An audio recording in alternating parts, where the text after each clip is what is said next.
മുൻമന്ത്രി പി രാജീവ് നിയമമന്ത്രി പി രാജീവ് ഇപ്പോൾ സംസാരിക്കുകയാണ്. ടാറ്റ നേരിട്ട് ഇങ്ങോട്ട് താല്പര്യം പ്രകടിപ്പിച്ചു എന്നാണ്. ഞങ്ങൾ സമീപിക്കുക പോലും ചെയ്തതല്ല അദ്ദേഹം പറയുന്നത്. താല്പര്യം പ്രകടിപ്പിച്ചു, എന്നിട്ട് അദ്ദേഹം ചിരിക്കുന്നുണ്ട്. അതിന് ഞങ്ങൾ ലാൻഡ് പ്രൊവൈഡ് ചെയ്യാൻ പോവുകയാണെന്ന് ആധികാരികമായി അദ്ദേഹം പറയുന്നുണ്ട്. 10,000 കോടിയുടെ നിക്ഷേപമാണ് വരുന്നത്, മറ്റ് കമ്പനികൾ വന്നുകൊണ്ടിരിക്കുന്നു. ഇതാണ് അതിനകത്ത് വന്നത്. അപ്പോൾ അതിൽ അദ്ദേഹം പറയുന്നത് അതൊരു ആശയക്കുഴപ്പത്തിൻ്റെ ഭാഗമായി സംഭവിച്ചതാണ് എന്ന് പറയുന്നതിന് പകരം താനല്ല അങ്ങനെ പറഞ്ഞത്, മാധ്യമങ്ങളാണ് ഇത് ഈ രൂപത്തിൽ ചിത്രീകരിച്ചത്. ഞാൻ നോക്കട്ടെ, 2 ദിവസം ഈ വാർത്ത മാധ്യമങ്ങളിൽ ഉണ്ടായിരുന്നില്ലേ? എന്തേ ടാറ്റ ഗ്രൂപ്പിൻ്റെ ആളുകൾ നിഷേധിച്ചു, ഞങ്ങൾ ഞെട്ടിപ്പോയി എന്ന് പറയുന്നത് വരെ അദ്ദേഹം നിശബ്ദനായി? ഇത് സത്യസന്ധമായിട്ടാണെങ്കിൽ ഈ വാർത്ത പുറത്തു വന്ന ഉടൻ തന്നെ അദ്ദേഹം ഇതല്ല ഞാൻ ഉദ്ദേശിച്ചത്, ഇങ്ങനെയായിരുന്നു, അത് തെറ്റിദ്ധാരണയ്ക്ക് ഇടയാക്കാൻ ഇടയുണ്ട് എന്ന് പറഞ്ഞ് ക്ലാരിഫിക്കേഷൻ കൊടുക്കേണ്ടതില്ലേ? അത് കൊടുത്തില്ലല്ലോ. ഇത് ടാറ്റയുടെ ആളുകൾ ഞെട്ടിപ്പോയി എന്ന് പറഞ്ഞപ്പോഴാണ് ഇത് മാധ്യമങ്ങൾ എന്തോ കുഴപ്പമുണ്ടാക്കിയെന്ന മട്ടിലാണ് അദ്ദേഹത്തിൻ്റെ പ്രതികരണം വന്നത്. അതിപ്പോൾ അങ്ങനെ ഒന്നുമില്ല എന്ന് വ്യക്തമാക്കി. മൊത്തം വരുന്ന പദ്ധതിയായിട്ട് അദ്ദേഹം അവതരിപ്പിച്ചതും മലബാർ സിമൻസും ആർച്ചൻ ഗ്രൂപ്പുമായിട്ടുള്ള MOU ആണ്. അതും അദ്ദേഹത്തിന് പറയാം, അങ്ങനൊരു സംവിധാനം ഉണ്ട്, കഴിഞ്ഞ ഗവൺമെൻറ് കാലത്ത് തുടങ്ങി, ഞങ്ങളത് കൊണ്ടുപോവുകയാണ്. യഥാർത്ഥത്തിൽ 25 ഫെബ്രുവരിയിൽ നമ്മുടെ ഇൻവെസ്റ്റ് സബ്മിറ്റിലാണ് അത് ഒപ്പുവെച്ചത്. അതിന് മുൻപേ ചർച്ചകളുണ്ടായിരുന്നു. അതിൻ്റെ തുടർച്ചയിൽ മലബാർ സിമൻസ് 2014 മുതൽ അവരുടെ കൈവശം ഇരിക്കുന്ന ലീസിലുള്ള ലാൻഡ്, ആ ലാൻഡ് ഇതിനു വേണ്ടി ഉപയോഗിക്കാനും 58 കോടി രൂപ അതിൻ്റെ വിലയായിട്ടുള്ളത് ഷെയറാക്കി മാറ്റുന്ന ജോയിൻറ്റ് വെഞ്ചറാണ്. ടാറ്റയുടെ ഈ ആർച്ചൻ എന്ന സബ്സിഡറി അതിൻ്റെ ടെക്നോളജി പ്രൊവൈഡർ ആയിരിക്കും, മറ്റൊരു ഇൻവെസ്റ്റർ പാർട്ട്ണർ കൂടിയുണ്ട്. ആ പദ്ധതിക്കാണ് അന്ന് MOU വെച്ചത്. അതിൻ്റെ അടിസ്ഥാനത്തിൽ ഈ ലാൻഡ് ഇതിന് ഉപയോഗിക്കുമ്പോൾ ഗവൺമെൻറ് 2026 ഫെബ്രുവരിയിൽ പ്രത്യേകം അനുമതി നൽകി. അതിൻ്റെ അടിസ്ഥാനത്തിൽ ഈ ലാൻഡ് പോർട്ടിൻ്റേതാണ്. അത് സംബന്ധിച്ച് തർക്കങ്ങൾക്ക് തിരുവനന്തപുരത്ത് എൻ്റെ ചേംബറിൽ ചർച്ച നടക്കുകയുണ്ടായി. ആ ചർച്ചയുടെ കൂടി തുടർച്ചയിൽ ഇവർക്ക് കൂടി സൗകര്യപ്രദവും പോർട്ടിനെ കൂടി അംഗീകരിക്കാവുന്ന ലാൻഡ്, ഈ ലാൻഡിന് പകരം മറ്റൊരു ലാൻഡ് നൽകി. അത് 2026 ഫെബ്രുവരി 25 പോർട്ട് ട്രസ്റ്റ് അതിന് ഉത്തരവ് ഇറക്കിയിട്ടുണ്ട്. അവിടെ ഇപ്പോൾ സ്ഥലമൊരുക്കി നിർമ്മാണത്തിലേക്ക് പോവുകയാണ്. അതായിരിക്കും അദ്ദേഹം ഉദ്ദേശിച്ചത്. അതിപ്പോൾ ചെറിയൊരു പദ്ധതിയായിട്ട് 100 കോടി 500 കോടി വരെ പോകാവുന്ന പദ്ധതിയാണ്. പിന്നെ ആർച്ചൻ ഗ്രൂപ്പും ഒരു ചെറിയ സബ്സിഡറിയാണ്. ടാറ്റ ചെയർമാനെ ഞങ്ങൾ കണ്ട് സംസാരിക്കുമ്പോൾ തന്നെ ആർച്ചൻ ഗ്രൂപ്പിൻ്റെ ഇത്തരം തീരുമാനങ്ങൾക്കൊന്നും ടാറ്റ ചെയർമാൻ്റെ അനുമതി പോലും വേണ്ട, അവരുടെ ബോർഡിൻ്റെ പോലും അനുമതി വേണ്ട, അത്രയും ചെറിയ ഗ്രൂപ്പാണ്. അപ്പോൾ യഥാർത്ഥത്തിൽ അദ്ദേഹം വ്യവസായം കൊണ്ടുവരണമെങ്കിൽ എവിടെയൊക്കെ പറയണം. ടാറ്റയുടെ 10,000 കോടി നിക്ഷേപം കേരളത്തിൽ വരുന്നു, ഇങ്ങോട്ട് താല്പര്യം പ്രകടിപ്പിച്ചെന്ന് വരുമ്പോൾ അത് നമുക്കൊരാവേശം നൽകുന്നതെന്ന് മാത്രമല്ല, അത് ഓഹരി വിപണിയിൽ വലിയ മാറ്റം ഉണ്ടാക്കും. ടാറ്റ പോലെയൊരു വലിയ കമ്പനി ഷിപ്പ് ബിൽഡിങ്ങിലേക്ക് കൂടി കിടക്കുന്നു എന്ന് പറയുമ്പോൾ അതിൻ്റെ മാനം വേറെയാണ്. അതെല്ലാം ഉണ്ടാക്കുന്ന പ്രശ്നങ്ങൾ മനസ്സിലാക്കിയിട്ടായിരിക്കാം അതിവേഗതയിൽ തന്നെ അവർ ഒരു നിഷേധം ഇറക്കുന്ന ഒരു സമീപനം ഉണ്ടായത്. പിന്നെ മുഖ്യമന്ത്രി ശ്രദ്ധിക്കേണ്ടത്, അത് മുഖ്യമന്ത്രി എന്ന നിലയിലാണ് സംസാരിക്കുന്നത്. അപ്പോൾ അതിന് ആധികാരികത ഉറപ്പുവരുത്തിയിട്ടുണ്ട്. ഈ കാര്യത്തിൽ മാത്രമല്ല, ഏത് കാര്യത്തിലും ആധികാരികത ഉറപ്പുവരുത്തണം. അത് നമ്മൾ സ്നേഹപൂർവ്വം പറയുമ്പോൾ അത് പറയുന്ന ആളുകളെയും പരിഹസിക്കുന്ന രീതിയാണ് അദ്ദേഹം സ്വീകരിക്കുന്നത്. വ്യവസായം വേണമെങ്കിൽ ആദ്യം വരേണ്ടത് അൺഇൻറ്ററപ്റ്റഡ് പവർ സപ്ലൈ ആണ്. ഓക്സിജൻ കോൺസെൻട്രേറ്ററിന് പോലും തുടർച്ചയായി വൈദ്യുതി കിട്ടാതെ രോഗി മരണപ്പെടുന്ന സംസ്ഥാനത്തേക്ക് എത്ര പരവതാനി വിരിച്ച് നിങ്ങൾ എത്ര പ്രസംഗം നടത്തിയാലും നിക്ഷേപം വരില്ല. അപ്പോൾ അതിനൊക്കെയാണ് അദ്ദേഹം ശ്രദ്ധിക്കേണ്ടത്. ഇത് ആവശ്യമില്ലാത്തൊരു ആശയക്കുഴപ്പത്തിലേക്കാണ് നയിച്ചത്. അതായത് മുൻ സർക്കാരിൻ്റെ കാലത്ത് ഒപ്പുവെച്ച ഇൻവെസ്റ്റ് സമ്മിറ്റിലുള്ള പദ്ധതി മിഷൻ സമുദ്രയാക്കി മാറ്റുന്നു. അല്ല, അതിപ്പോൾ മിഷൻ സമുദ്രയുടെ ഭാഗമായി ഞങ്ങൾ ഇതിന് ഉൾക്കൊള്ളിക്കുന്നൊക്കെ പറയാം, അതിലും തെറ്റൊന്നുമില്ല. അവർ വലിയ സമഗ്രമായ പദ്ധതി കൊണ്ടുവരുന്നുണ്ട്. ഇനി ഞാൻ നേരത്തെ പറഞ്ഞല്ലോ, കൊച്ചിൻ ഷിപ്പ്യാർഡും ഹ്യുണ്ടായും തമ്മിൽ 3600 കോടി രൂപയുടെ MOU 2025 ജൂലൈ മാസം ഒപ്പുവെച്ചിട്ടുണ്ട്. സെപ്റ്റംബറിൽ അത് ഹാൻഡ് ഓവർ ചെയ്തു. ഗവൺമെൻറ് അതിൻ്റെ ഭാഗമായി അവരുമായി ചർച്ച നടത്തി കുറച്ച് ലാൻഡ് ഗവൺമെൻറ്റിൻ്റെ പ്രൊവൈഡ് ചെയ്യാനുണ്ട്. അത് അവസാന ഘട്ടത്തിലാണ്. വേണമെങ്കിൽ അതും പറയാം, അവർ കൂടി ഇപ്പോൾ ഞാൻ വന്നതിന് ശേഷം വേഗതയിൽ വന്നിരിക്കുന്ന ആളെ ഹ്യുണ്ടായി ദക്ഷിണ കൊറിയയിൽ വന്നു എന്നും പറയാം. പക്ഷെ അതെല്ലാം അവസാന ഘട്ടത്തിലാണ്. പക്ഷെ ഇതിനെല്ലാം ഞങ്ങൾ ഓപ്പറേഷൻ സമുദ്ര എന്ന ഒറ്റ പേരിലേക്ക് മാറ്റുന്നു, അത് വേഗതയിൽ കൊണ്ടുപോകുന്നൊക്കെ പറയാനുള്ള അവകാശം അദ്ദേഹത്തിനുണ്ട്, ചെയ്യേണ്ടത് തന്നെയാണ്. പക്ഷെ അല്ലാതെ ആശയക്കുഴപ്പം ഉണ്ടാക്കുന്നത് കേരളത്തിന് വിശ്വാസ്യത ബാധിക്കും. ഇനിയിപ്പോൾ ടാറ്റയുടെ പദ്ധതി തന്നെ അവരെങ്ങനെ കാണും എന്ന് മാത്രമല്ല, മറ്റ് കോർപ്പറേറ്റുകളും ഈ ഗവൺമെൻറ്റുമായി ചർച്ച ചെയ്യുമ്പോൾ അവർക്കൊരു ആശങ്കയുണ്ടാവും. ഞങ്ങളിപ്പോൾ ഞാൻ ടാറ്റ ചെയർമാനെ കാണുമ്പോൾ ഞങ്ങളുടെ ഓഫീസിന് ചോദിക്കും, ഈ ഫോട്ടോ ഇടാമോ എന്ന് ചോദിച്ചിട്ടാണ് ആ ഫോട്ടോ പ്രസിദ്ധപ്പെടുത്തുക. പിന്നെ ഞങ്ങളുടെ ചർച്ചയിലെടുക്കുന്ന പൊതുവായ ചില ധാരണകളുണ്ടാവും. ആ ധാരണകൾ ഡിസ്ക്ലോസ് ചെയ്യാൻ എന്തൊക്കെയുണ്ട്. ചിലപ്പോൾ ചിലത് അവർ കോമ്പറ്റീഷൻ ഉണ്ടാവും, ബോഡി പോകേണ്ടതുണ്ടാവും. അപ്രൂവൽ വേണം, അതൊന്നും ഇപ്പോൾ നിങ്ങൾ പറയരുതെന്നവർ നമ്മളവരോട് ചോദിക്കും. അപ്പോൾ അങ്ങനെയുള്ള രീതിയിലാണ് ഇത്തരം കാര്യങ്ങളെല്ലാം കൈകാര്യം ചെയ്യേണ്ടത്. അതിനു പകരം ഈ രൂപത്തിൽ അവകാശവാദം വെച്ചാൽ മറ്റ് വലിയ സ്ഥാപനങ്ങൾ കേരളവുമായി ചർച്ച ചെയ്യുന്നതിനുള്ള സാഹചര്യം കൂടി ഇല്ലാതാകും. അത് മുഖ്യമന്ത്രിയുടെ ക്രെഡിബിലിറ്റി അല്ല ഇല്ലാതാകുന്നത്, കേരളത്തിൻ്റെ വിശ്വാസ്യതയെ തകർക്കുന്ന രൂപത്തിലുള്ള അപക്വമായ പ്രസ്താവനകളിൽ നിന്ന് മുഖ്യമന്ത്രി ഒഴിഞ്ഞു മാറേണ്ടത് നാടിൻ്റെ ആവശ്യമാണ്. ഈ സമ്മിറ്റിന്റെ ഭാഗത്ത് പി രാജീവിന്റെ പ്രതികരണമാണ്. കപ്പൽ നിർമ്മാണശാലയുമായി ബന്ധപ്പെട്ട മുഖ്യമന്ത്രി വി ഡി സതീശന്റെ പ്രതികരണം അത് വലിയ തോതിൽ ചർച്ച ചെയ്യപ്പെടുകയാണ്, വലിയ വിവാദമായി നിൽക്കുകയാണ്. മിഷൻ സമുദ്രയിലെ ടാറ്റ കപ്പൽശാല പദ്ധതി ഒപ്പുവെച്ചത് ഇടത് സർക്കാരിന്റെ കാലത്താണ് എന്നത് മന്ത്രി വിശദീകരിക്കുകയാണ്. രാവിലെ ആ വിവരം മാതൃഭൂമി ന്യൂസ് റിപ്പോർട്ട് ചെയ്തിരുന്നു. 2025 ഇൻവെസ്റ്റ്മെന്റ് കേരള ഗ്ലോബൽ സമ്മിറ്റിലാണ് സംയുക്ത സംരംഭത്തിന് ധാരണയുണ്ടായത്. മുൻ വ്യവസായ മന്ത്രിയായ പി രാജീവിന്റെ നേതൃത്വത്തിൽ ടാറ്റ ഗ്രൂപ്പ് ചെയർമാൻ എൻ ചന്ദ്രശേഖരനെ നേരിട്ട് കണ്ട് ടാറ്റ കേരളത്തിലേക്ക് അന്നത്തെ സർക്കാർ ക്ഷണിക്കുകയായിരുന്നു. പ്രാരംഭ പ്രവർത്തനങ്ങൾ പദ്ധതിയിൽ തുടങ്ങിക്കഴിഞ്ഞു. അതിനിടയിൽ അത് മിഷൻ സമുദ്രയിൽ ഉൾപ്പെടുത്തി. അത് പക്ഷേ വലിയൊരു പുതിയ പദ്ധതിയായി പ്രഖ്യാപിച്ചു എന്നാണ് ഉയർന്നു വന്ന മുഖ്യമന്ത്രിക്കെതിരായ ആക്ഷേപം. കഴിഞ്ഞ വർഷം ധാരണാപത്രം ഒപ്പിടുന്നതിന്റെ ദൃശ്യങ്ങളും ഭൂമി കൈമാറാനുള്ള സർക്കാർ ഉത്തരവിന്റെ പകർപ്പും മാതൃഭൂമി ന്യൂസിന് ലഭിച്ചു. ഈ സ്ഥലം 8ഓളം വർഷങ്ങളായിട്ട് ഉപയോഗശൂന്യമായി കിടക്കുകയും ഇതിലേക്ക് നമ്മൾ ഏകദേശം 1 കോടിയോളം രൂപ കൊച്ചിൻ പോർട്ട് ട്രസ്റ്റിന് അതിന്റെ ലീസ് റെന്റിനത്തിൽ ആനുവലി കൊടുക്കുകയും ചെയ്യുന്നുണ്ട്. അപ്പൊ ഈ സ്ഥലത്തേക്ക് ടാറ്റ ഗ്രൂപ്പിന് കീഴിലുള്ള ആർട്സ് ആൻഡ് എഞ്ചിനീയറിംഗുമായി ചേർന്നുകൊണ്ട് 100 ടണ്ണിൽ താഴെയുള്ള ബോട്ട് നിർമ്മാണത്തിന് വേണ്ടി ഒരു ജോയിന്റ് വെഞ്ചറിലേക്ക് കടക്കുകയാണ്. അതിന്റെ എക്സ്പ്രഷൻ ഓഫ് ഇൻട്രസ്റ്റ് ഇന്ന് ബഹുമാനപ്പെട്ട വ്യവസായ വകുപ്പ് മന്ത്രിയുടെ സാന്നിധ്യത്തിൽ ഒപ്പിടുകയുണ്ടായി.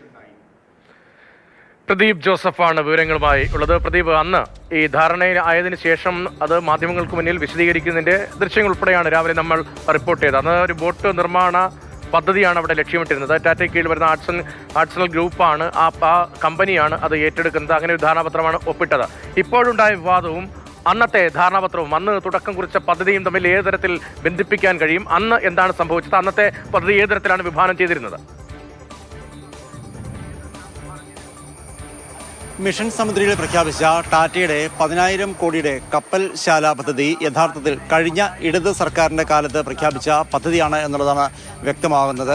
500 കോടി രൂപയുടെ പദ്ധതിയായിരുന്നു ഇത്. കൊച്ചി പോർട്ട് ട്രസ്റ്റിൻ്റെ ഉടമസ്ഥതയിലുള്ള ഭൂമി അത് മലബാർ സിമൻസ് ലീസിനെടുത്തിരിക്കുകയാണ്. അതിൻ്റെ ലീസിനത്തിൽ പ്രതിവർഷം ഏതാണ്ട് 1 കോടിയോളം രൂപ മലബാർ സിമൻസ് നൽകുന്നുമുണ്ട്. ഈ ഭൂമിയിൽ കപ്പൽ നിർമ്മാണശാല തുടങ്ങാനായിരുന്നു ഉദ്ദേശിച്ചിരുന്നത്. ഞാൻ ഈ നിൽക്കുന്നതിന് തൊട്ടു പിന്നിൽ കാണുന്ന ഈ ഭൂമി ഉൾപ്പെടെയുള്ള ഈ ഒരു പ്രദേശത്താണ് ഈ കപ്പൽ നിർമ്മാണശാല തുടങ്ങാൻ വേണ്ടി മലബാർ സിമൻസും ടാറ്റയുടെ കീഴിലുള്ള ആർട്സ് ആൻഡ് എഞ്ചിനീയറിംഗ് ലിമിറ്റഡും ഇരുവരും സംയുക്തമായി ചേർന്നാണ് ഈ കപ്പൽ നിർമ്മാണശാല ഉദ്ദേശിച്ചിരുന്നത്, പ്ലാൻ ചെയ്തിരുന്നത്. ടാറ്റയുടെ പ്രധാനപ്പെട്ട സ്ഥാപനങ്ങളിലൊന്നാണ് ആർട്സ് ആൻഡ് എഞ്ചിനീയറിംഗ് എന്ന് പറയുന്നത്. 100 ടണ്ണിൽ താഴെയുള്ള കപ്പലുകൾ അല്ലെങ്കിൽ ബോട്ടുകളാണ് ആദ്യഘട്ടത്തിൽ നിർമ്മിക്കാൻ പദ്ധതിയിട്ടിരുന്നത്. പിന്നീട് അത് വലിയ കപ്പലുകളിലേക്ക് മാറുക എന്നുള്ളതായിരുന്നു ഉദ്ദേശം. 2025 ഫെബ്രുവരി 21, 22 തീയതികളിലാണ് കേരള ഗ്ലോബൽ ഇൻവെസ്റ്റേഴ്സ് സമ്മിറ്റ് നടന്നത്. ഇതിൽ വെച്ച് ഈ കപ്പൽശാലയ്ക്കുള്ള ധാരണാപത്രം ഒപ്പിട്ടു. അതിന് ഏതാണ്ട് 3-4 ദിവസങ്ങൾക്ക് മുൻപ് ഈ ഭൂമി ഇത്തരത്തിൽ സംയുക്ത സംരംഭത്തിന് കൈമാറുന്നതിന് വേണ്ടി വ്യവസായ വകുപ്പ് സർക്കാർ ഉത്തരവ് പുറപ്പെടുവിക്കുകയും ചെയ്തു. 2024 ഡിസംബർ മാസം അന്ന് വ്യവസായ മന്ത്രിയായിരുന്ന പി രാജീവ് മുംബൈയിലെത്തിയാണ് ടാറ്റ ഗ്രൂപ്പ് ചെയർമാനായിരുന്ന എൻ ചന്ദ്രശേഖരെ കണ്ടത്. അങ്ങനെയാണ് ഈ വ്യവസായ സംരംഭം ഇവിടേക്ക് വരുന്നതിന് കാരണമാകുന്നത്. ഇതിൻ്റെ കടലാസ് ജോലികളൊക്കെ നിലവിൽ നടന്നുകൊണ്ടിരിക്കുകയാണ്. അങ്ങനെ മുൻ സർക്കാരിൻ്റെ കാലത്ത് ധാരണാപത്രം ഒപ്പിട്ട ഒരു പദ്ധതിയാണ് മുഖ്യമന്ത്രി വി ഡി സതീശൻ UDF സർക്കാരിൻ്റെ പദ്ധതിയായി, അതായത് 10,000 കോടിയുടെ കപ്പൽ നിർമ്മാണശാലയായി അവതരിപ്പിച്ചത്. അതേസമയം ഇത്തരത്തിലൊരു പദ്ധതി കേരളത്തിൽ തങ്ങൾക്കില്ല എന്ന് ടാറ്റ ഗ്രൂപ്പ് വ്യക്തമാക്കിയെന്ന ഒരു ഇംഗ്ലീഷ് മാധ്യമം റിപ്പോർട്ട് ചെയ്തതോടെ മുഖ്യമന്ത്രിക്ക് കീഴിലുള്ള PRD വകുപ്പ് തന്നെ ഈ മൊത്തം പദ്ധതികളുടെ കണക്കാണ് 10,000 രൂപ, ഏതെങ്കിലും ഒരു പദ്ധതിയുടെ കണക്കല്ല എന്നുള്ള വിശദീകരണം ഇന്നലെ നൽകുകയും ചെയ്തിരുന്നു.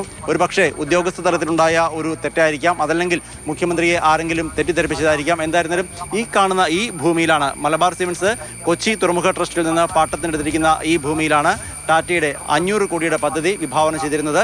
കഴിഞ്ഞ ഇടത് സർക്കാരിൻ്റെ കാലത്ത് ധാരണാപത്രം ആ പദ്ധതിക്ക് വേണ്ടി ഒപ്പിടുകയും ചെയ്തു.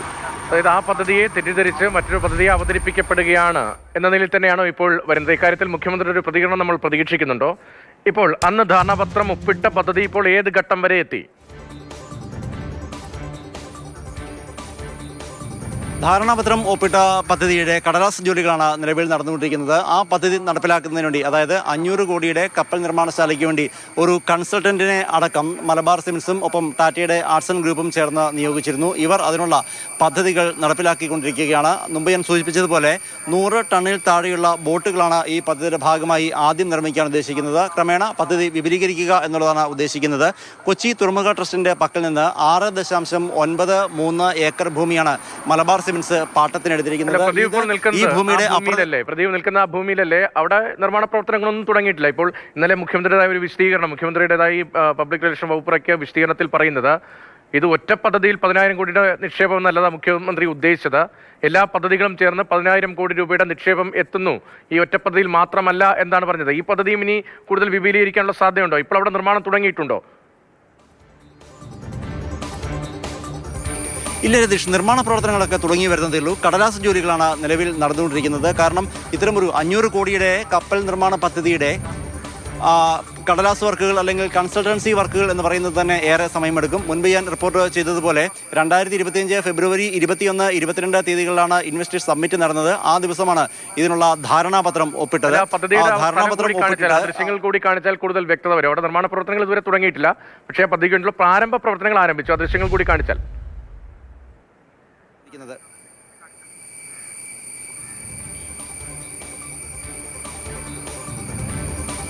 പ്രദീപ്.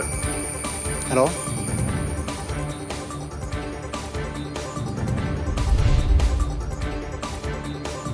കേൾക്കാമോ?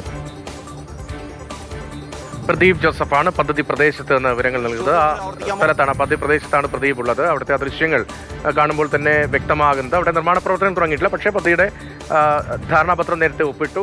അതിന് ശേഷമുള്ള മറ്റ് നടപടിക്രമങ്ങൾ ഇപ്പോൾ കടലാസ് വർക്കുകൾ ഉൾപ്പെടെ എന്ന് വിശേഷിപ്പിക്കുന്ന തരത്തിലുള്ള മറ്റ് അനുമതികളുമായി ബന്ധപ്പെട്ട അതിൻ്റെ പ്ലാനിങ്ങുമായി ബന്ധപ്പെട്ട കാര്യങ്ങൾ നടക്കുന്നു എന്നതാണ്. പ്രദീപ് കേൾക്കാമെങ്കിൽ തുടരാം.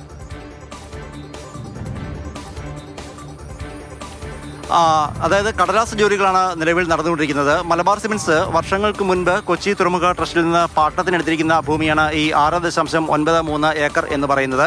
1 കോടി രൂപയാണ് പ്രതിവർഷം ഇതിന് പാട്ടത്തുകയായി നൽകുന്നത്. മലബാർ സിമന്റ്സിന്റെ വിവിധ ആവശ്യങ്ങൾക്ക് വേണ്ടി, അതായത് ഒരു സെയിൽസ് ഓഫീസ് ഉൾപ്പെടെ ഈ പ്രദേശത്ത് പ്രവർത്തിക്കുന്നുണ്ട്. വിവിധ ആവശ്യങ്ങൾക്ക് വേണ്ടി, അതായത് ഇറക്കുമതി വസ്തുക്കളും മറ്റും വരുമ്പോഴും അത്തരം കാര്യങ്ങൾ കൈകാര്യം ചെയ്യുന്നതിന് വേണ്ടിയാണ് ഈ ഭൂമി പാട്ടത്തിന് എടുത്തിരുന്നത്. അതിനിടയിലാണ് സംസ്ഥാന സർക്കാരിന്റെ വ്യവസായ വകുപ്പ് ഇത്തരത്തിലൊരു കപ്പൽ നിർമ്മാണശാല എന്നുള്ള ആശയം അവതരിപ്പിക്കുകയും ഈ പ്രദേശത്ത് ഭൂമി കിട്ടാനില്ലാത്തൊരു സാഹചര്യമുണ്ട്. അതുകൊണ്ട് തന്നെ പൊതുമേഖലാ സ്ഥാപനമായ മലബാർ സിമന്റ്സിന്റെ കൈവശമുള്ള 6.93 ഏക്കർ ഭൂമിയിൽ ഈ പദ്ധതി ഒരു സംയുക്ത സംരംഭം എന്നുള്ള നിലയിൽ നടപ്പാക്കാൻ തീരുമാനിക്കുകയുമായിരുന്നു. അങ്ങനെയാണ് ടാറ്റ ചെയർമാനുമായി നേരിട്ട് അന്നത്തെ വ്യവസായ മന്ത്രി കൂടിക്കാഴ്ച നടത്തി. ടാറ്റയുടെ ഓഹരി വിപണിയിൽ ലിസ്റ്റ് ചെയ്തിട്ടുള്ള കമ്പനികളിൽ ഒന്നായ ടാറ്റ ആർട്സ് ആൻഡ് എഞ്ചിനീയറിംഗിനെ ഇവിടേക്ക് കൊണ്ടുവരാൻ ധാരണയാകുന്നത്. അതിൻ്റെ കൺസൾട്ടൻസി വർക്കുകൾ, മറ്റ് കടലാസ് ജോലികൾ ഒക്കെ നടന്നുകൊണ്ടേയിരിക്കുന്നു. പ്രദീപ് ജോസഫാണ് പദ്ധതി പ്രദേശത്തുള്ള വിവരങ്ങൾ നൽകിക്കൊണ്ടിരിക്കുന്നത്. ആ പ്രദേശം കാണുമ്പോൾ തന്നെ അറിയാം അവിടെ നിർമ്മാണ പ്രവർത്തനങ്ങൾ തുടങ്ങിയിട്ടില്ല, പക്ഷേ പദ്ധതിയുടെ കാര്യത്തിൽ നേരത്തെ ധാരണയായതാണ്. ബോട്ട് നിർമ്മാണ യൂണിറ്റ് എന്ന നിലയിലാണ് അന്ന് ധാരണയിലേക്ക് എത്തിയത്. കഴിഞ്ഞ സർക്കാരിൻ്റെ കാലത്താണ് ധാരണാപത്രം ടാറ്റയ്ക്ക് കീഴിൽ വരുന്ന കമ്പനിയുമായി ഒപ്പിട്ടത്. മലബാർ സിമന്റ്സും ഈ പദ്ധതിയുടെ ഭാഗമാകുന്നുണ്ട്. അതിന് കാരണം ആ ഭൂമി മലബാർ സിമന്റ്സ് പാട്ടത്തിനെടുത്ത ഭൂമിയാണ്. ആ ഭൂമിയിലാണ് ഇങ്ങനൊരു പദ്ധതി വിഭാവനം ചെയ്യുന്നത്. അപ്പോൾ കപ്പൽ നിർമ്മാണശാല എന്നത് ഒറ്റ പദ്ധതിയിൽ മാത്രം 10,000 കോടി രൂപയുടെ നിക്ഷേപം കേരളത്തിലേക്ക് എത്തും എന്നതല്ല എന്നാണ് കഴിഞ്ഞ ദിവസം മുഖ്യമന്ത്രിയുടേതായി വന്നിരിക്കുന്ന വിശദീകരണം. അത് വിവിധ പദ്ധതികളിൽ 10,000 കോടി രൂപയുടെ നിക്ഷേപം കേരളത്തിലേക്ക് എത്തുമെന്നതാണ് മുഖ്യമന്ത്രിയുടെ വിശദീകരണത്തിലുള്ളത്. പക്ഷേ മിഷൻ സമുദ്ര പദ്ധതിയുടെ ഭാഗമായി കപ്പൽ നിർമ്മാണ മേഖലയിലേക്ക് ടാറ്റ നിക്ഷേപം നടത്തുന്നു എന്നതാണ് അദ്ദേഹത്തിൻ്റെ വാക്കുകളാണ് വലിയ തോതിൽ ചർച്ച ചെയ്യപ്പെട്ടത്. ടാറ്റ അക്കാര്യം നിഷേധിക്കുന്നു. ആ സാഹചര്യത്തിലാണ് ഇതുമായി ബന്ധപ്പെട്ട രാഷ്ട്രീയ പ്രതികരണങ്ങളും വിമർശനങ്ങളും സർക്കാരിൻ്റെ വിശദീകരണവും ഉൾപ്പെടെ ഉണ്ടാകുന്നത്.